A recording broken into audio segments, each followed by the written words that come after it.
Cela fait 10 ans que le BEE, un système de discrimination positive, a été adopté en Afrique du Sud pour remédier aux inégalités créées par l'apartheid. Principaux bénéficiaires, les Noirs, mais aussi les Métis, les Indiens et les Asiatiques, catégories auparavant discriminées. Piermont, une chaîne d'hôtels et de casinos, applique le Black Economic Empowerment. Il lui impose un certain quota de personnes de couleur à tous les niveaux de l'entreprise et il comporte un plan de formation pour cette catégorie de personnel. En théorie, le BEE n'est pas obligatoire, mais mieux vaut s'y plier car il favorise l'obtention de marchés.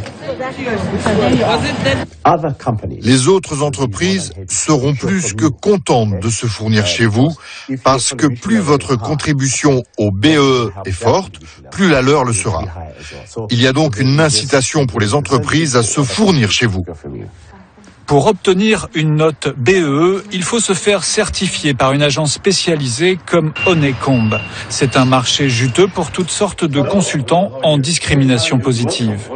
Aujourd'hui, l'un des experts d'Honeycomb rend visite au directeur de Piermont pour un audit annuel.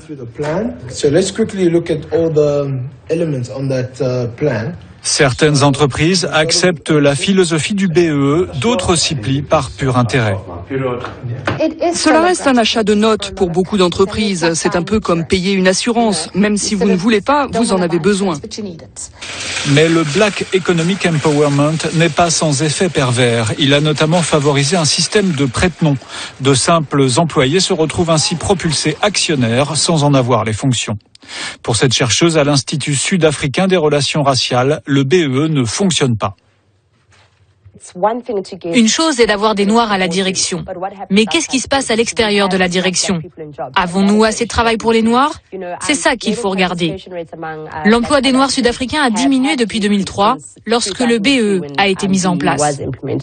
Aujourd'hui, le bilan du BEE est mitigé. Si la part des cadres et dirigeants noirs a progressé depuis la fin de l'apartheid, il reste un chômage de masse dans cette population et des inégalités que la démocratie raciale n'ont pas effacées.